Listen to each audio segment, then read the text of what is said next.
y'all, welcome or welcome back. I'm Quinn, and before we get into today's video, there are a few things I want to talk to y'all about. First of all, thank you so much for 10,000 subscribers. That is literally insane.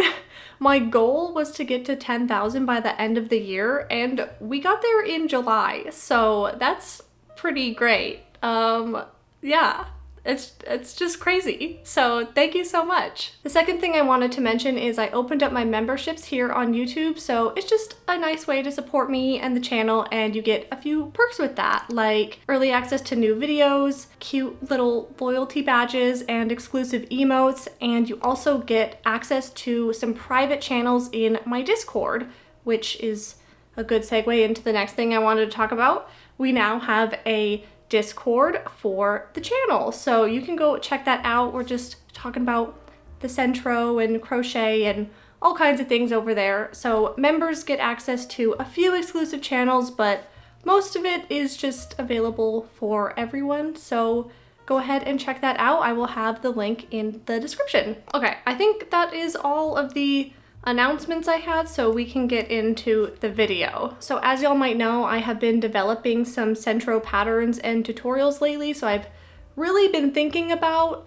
the design process that is very particular to the Sentro, and I thought that it would be fun and helpful to kind of go through my process of how I come up with my ideas and then how I actually design them and get them made. Let's start with the overarching design process. 1, familiarize yourself with what the Sentro is capable of. 2, find inspiration. 3, break down the design into basic shapes. 4, draw up a design. 5, make a gauge swatch. 6, make a plan or determine your measurements. And 7, make your garment. So first up we have familiarize yourself with what the Sentro is capable of. Basically what I mean by this is just learn what the Sentro can do.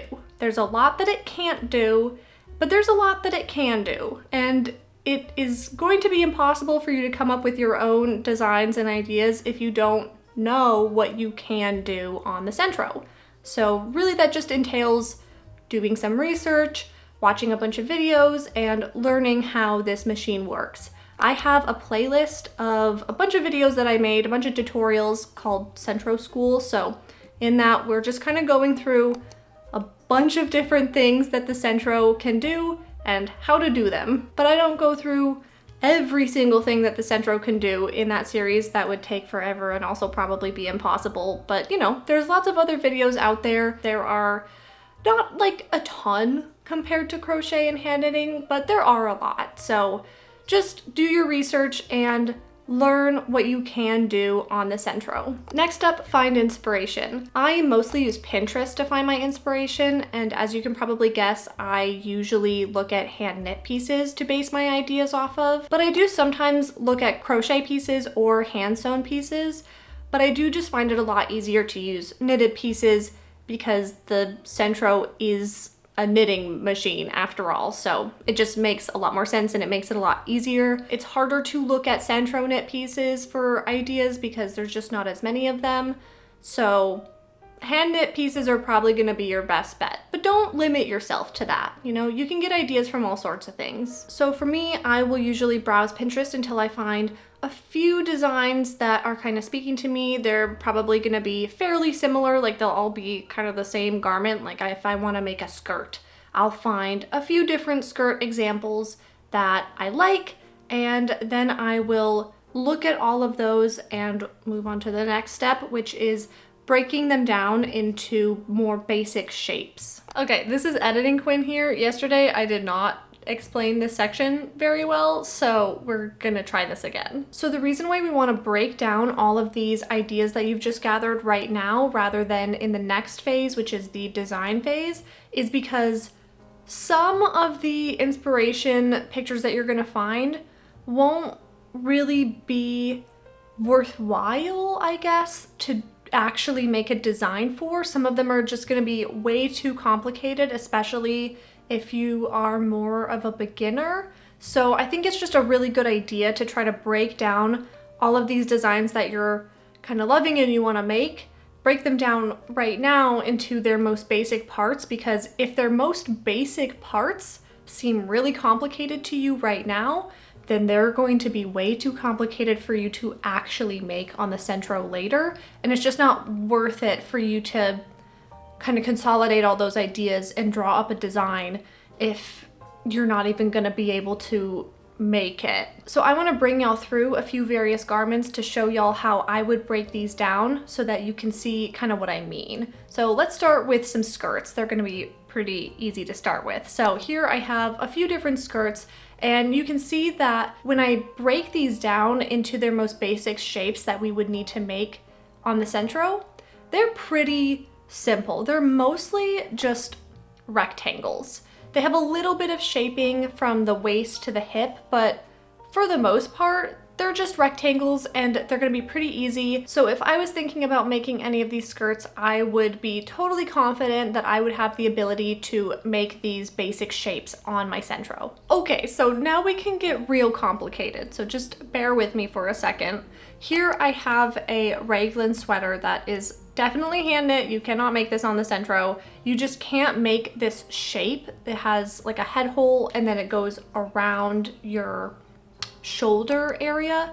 You can't make that on the Sentro. That's not possible. You could potentially fake that raglan look on the Sentro though. So here I found a different picture of a different sweater where it also has that raglan shape, but because of the way they kind of did this stitching, it's pretty easy to see the shaping that you would need to do kind of all around your neckline. So here I have broken up this sweater into its most basic shapes that I think you would need to create on your Sentro to make a sweater that looks like this. You can see that all of these shapes are quite a lot more complicated. They require a lot more shaping. So, you know, if you're a beginner or like this just doesn't appeal to you to put that much effort into it, then it's good that you thought about this now than when you actually started drawing up a design, or, you know, if you actually made it to the Sentro to start making something like this, it's much better that you figured it out now instead of getting all the way to that step of trying to make this on your Sentro and getting all frustrated because it's really complicated. So now that you found some inspiration and you have determined that this would even be possible to make on the Sentro, now you can draw up a design. So here is where you can really be creative and consolidate all of the ideas that you had into one piece. This stage is also where you'll want to decide how complicated you want this piece to be. So things like how much color work do you want to do? How much sewing do you want to do at the end when you have all your pieces off the machine? How much stitch manipulation do you want to do?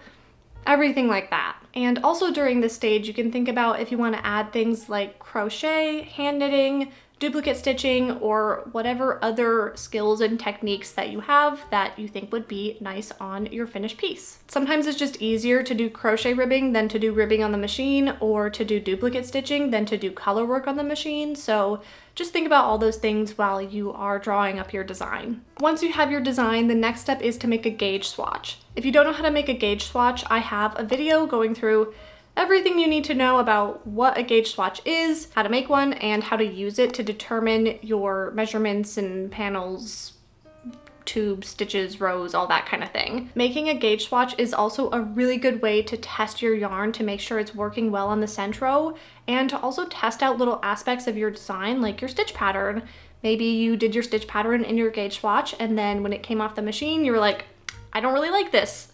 You can alter your design now rather than starting your main project and having to fix it after you've made like a whole panel, you know? It's much easier to fix it after you've just made a teeny tiny little panel as a test. So now that you have your finished gauge swatch, you are ready to make a plan. Basically, this is just about determining your measurements for your garment. So like I said earlier, you're gonna use your gauge measurement that you'll get from your swatch to determine how many stitches, how many rows, how many panels, and how many tubes you're gonna need, how long everything is gonna be, how you wanna shape your project with decreasing, so like where to do that, and how much to decrease or how much to increase, all of that. All of the nitty gritty of the actual instructions that you're gonna make for yourself so that your project will fit you how you want in the end. Again, I'm gonna push y'all to go watch that same video I mentioned earlier, because in that video, I show y'all how to use that gauge measurement to determine the size of everything for your finished piece. So you know what you're gonna get, you know it's gonna fit you. It's way too much to go through all that in this video, so go watch that video, but just know that in this stage, this is when you are going to figure out all of that information. A few other things you'll want to consider are you gonna use waste yarn? If not, what kind of cast on are you gonna do? What kind of bind off are you gonna do? Make sure you know at this stage whether or not you wanna do more complicated decoration afterwards, like duplicate stitching or adding a crochet or hand knit border. You need to know that right now so that you know how much extra length or width a border like that will add so that you don't make your project too large. Also in this stage, you're gonna wanna think about things like, are you gonna start at the top or the bottom of your project? For example, if I am doing ribbing on my project, I like to start at the bottom because I'm usually gonna do ribbing at the bottom. So I like to start at the bottom of my project, knit however many rows of ribbing I need, make my ribbing, and then knit the rest of my project up to the top. That's just what I like to do. You don't have to do it that way, but for me, that is usually a huge determining factor of whether or not I'm gonna start making my project at the top or the bottom. For this skirt I made, I started at the top and I worked my way down to the bottom for a couple different reasons. One was because if I started at the top, for the shaping I needed to do along my hips, I could do increases rather than decreases, and increases are a lot easier to make than decreases. But also if I started at the top and worked my way to the bottom, it'd be a lot easier to add or subtract length to my skirt than if I started at the bottom and worked my way to the top. It'd be a lot harder to add length, and it would be really hard to subtract length from my skirt. So there's no real right or wrong answer to that. It just kind of depends on your project and what you're doing, but it is something that you need to consider. And during this stage, that is when you're gonna wanna think about that. And finally, after all of that, you are ready to make your garment. Hopefully everything works out just as you planned it, but it's important to know that sometimes things don't work out, and that's just part of the process of making your own clothes, especially without a tested pattern. And honestly, even sometimes with a tested pattern, things don't work out. But the more you practice, the more you just make things and try things on your Sentro, the easier it'll get. So just start small and work your way up. I hope that y'all now feel empowered to tackle some self-design projects on your own. If you want some ideas for what you can do on your Sentro, or you just need some help with your Sentro, then remember to check out my Sentro School series. I have a playlist on my channel and we have covered quite a lot of ground over there. You can also check out my Discord and seek some help or some ideas over there. Thank you again so much for 10K. I am so grateful for all of you being here. I hope you'll have a great rest of your day, and I'll see you next time. Bye.